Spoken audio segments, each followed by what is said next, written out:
Do you know about the love languages? Yeah, So do you know your love languages? all of them. Well, damn, that's right.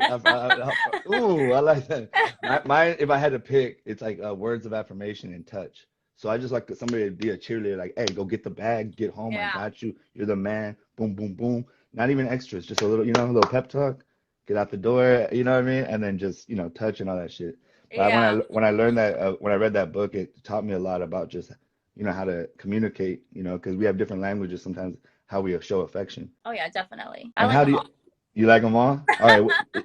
Yeah, nah, I definitely like them. The other one is gifts. I'm trying to remember all of them, but It's gifts, words of affirmation, acts of time, service. acts of service. Most women is acts of service, and it's not to say like that they're, even if it's like not like on a gold digger thing, it's that we're biological. I believe this is my personal thing. It's like some of us men still need our ego. Like we need our ego to walk out of a cave and go, hunt a saber-tooth tiger. 1000%. You Men know what are I ego mean? driven. Like, it's just a fact, like that's, Yeah, and I think there's ways that it's been twisted now, you know what I mean? So instead of just being a protector, you become a predator, because you're yeah. just trying to survive. And I wanted to ask that about because while there is, I mean, I lived, and spent so much time in East Los, and I actually never, probably trying to remember, I don't think I ever saw violence right in front of me, even though there was always violence happening. I'd hear gunshots, you know what I mean? But how do you remain like, like in a good place despite some of the things that we have to grow up in those kind of communities. Honestly, like,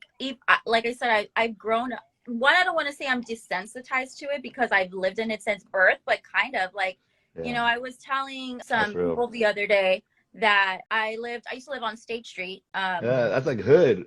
That's hood hood. That's a hood. And There's a hood named Stacy. Shout out to all the homies and yeah, I everybody used to live else. on State Street, and one day, like, That's somebody funny. rolled up on a bicycle with a shotgun and just like shot some, like, right in front of where I live. And they were like, "Oh my God, like, how did you feel?" And I was like, "I didn't really feel any type of way about it." And it's not even that I didn't feel like, "Oh my God," but I kind of didn't feel like, I mean, it's just that's what, like, when you grow up in those areas, it's unfortunately something that, you're just grown to, like, you grow up knowing what to look out for, when to stand, where to stand, how to look at people, when to keep your head down, when to keep your head up, and things like that, they happen. And I mean, unfortunately, things like that happen. But like I said, thank God that for me, I always had alternatives. Like, we grew up there, but we didn't play there, if that makes sense. Like, we grew up Yeah. in the neighborhood, but we weren't neighborhood kids. We were being taken to art centers. I took photography, sculpting, painting, acting, Uh, theater. Like, I was always being introduced to other things, and I never got I that was not an option for me. Like, for me or my brothers. I have brothers. Like, I'm the only girl. how It many was just siblings do you never. have? I have two brothers, an older Okay. brother, younger brother. They're both super talented artists. Oh, dope. They grew up in, like, obviously we grew up together. They were You're never in the middle. bangers, gang, tag, like nothing. Like, because we just, well, even though you grow up and people are like, "Oh, you're a product of, your environment." Like, I don't want to say we weren't, but thank God we were exposed to other environments because, Yeah. I mean, who That's knows? that's kind of what happened to me. And then I'm half Irish, half Mexican, and then like my parents chose to be poor even though they grew up poor because they had law degrees. So I was always like, why are we growing up in, like, my homeboys had houses even in the hood, and I lived in an apartment. And both my parents had law degrees. Like we should be, and I knew it's a weird feeling to know that you could be rich, because your parents are successful. Like my parents are, I mean, geniuses, straight up. Yeah. And we could have been rich as and I got nothing coming to me but the legacy. Like in my hood, there's a mirror of my mom. Like in this downtown Santa Rosa where I'm from, there's a big mirror of my mom next to a bunch of other famous people. We have a legacy, and that's sometimes is more important. You feel me? But shit wasn't cool when I didn't have the things that I wanted, and I felt like every little thing picked at me, and then eventually the hood kind of, because I would always put, like, I'm uncomfortable being uncomfortable, so whenever I was uncomfortable I would create something, and that's even I have to even catch myself now Yeah. because I can get now Yeah. because I can get into my ego, I can get into myself because I'm like so confident that I can get in myself. I am. I mean, I'm connected to God, but like my confidence is I gotta like relax my confidence because it'll turn into arrogance because I'm so loved by my God and who I am now, and nobody can me on that level because I'm in a relationship every day. Like Yeah. I got a secret going on. It's kind of like when you fall in love with somebody and nobody knows yet. You guys got like this beautiful secret, but it's beautiful. It's sacred. Yeah. You know what I mean? It's something that you're working on and you don't want to tell nobody because you're trying to protect it. You know, I'm to these motherfucking snakes out here, you know.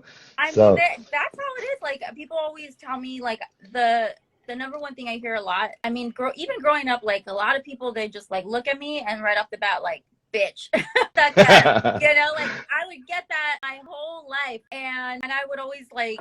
I mean, I have like my small group of friends who know me, and I'm like, I feel like I'm like really nice. The problem is I never cared if people liked me. I wasn't one of those people, like I didn't have to be liked by everybody. And I felt like that was because I had to grow up so fast, and I grew up in the yeah, real world where like I was dealing with adult problems at like 6, 7 years old, that like some girl not liking me or not wanting to be my friend, like that. I was like, what is that? Like I'm that's trying to figure out gangster. like where I'm gonna sleep tonight. Like, am I gonna sleep in a hotel? Like, are we gonna have a place to live? Like, are we gonna like what's my life doing? And this was at like 7 years old. Like, so I mean, I get like I grew up with this attitude of like, okay, like you don't like me, okay, well that's fine, like But a lot of people take that the wrong way, and it's not anything to do with me thinking I'm better than anybody. I'm It's like a a Los super Angeles woman.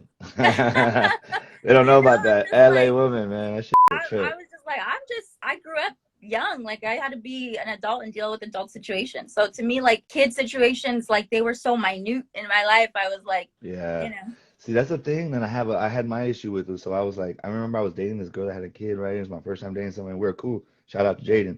But he walked over a homeless person. He grew up in MacArthur Park, and he didn't mean to. He was just like, he was just trying to move. yeah, But like you said, he was so cynical already at 5 years old that I was like, I got to get out of the city, And I remember telling myself that I didn't get out yet. It took me a couple more years because LA will keep you even when you want to go. right. But I remember thinking like I'm gonna have a kid and I'm gonna raise him back in Sonoma County, Santa Rosa, wine country. I want my kids to be dorks and squares and little soccer nerds and like I don't want nothing. And like the other part of the LA though is that man, it built so much character. Like when I moved to LA, I wasn't kicking it with imports. You feel me? Like myself, I was even though I was born in Oxnard, which is not that far, Santa Paula, and I lived in Oxnard till I was 4. But like everybody I kicked it were from LA, Like and I didn't have family there, so I would go eat with them and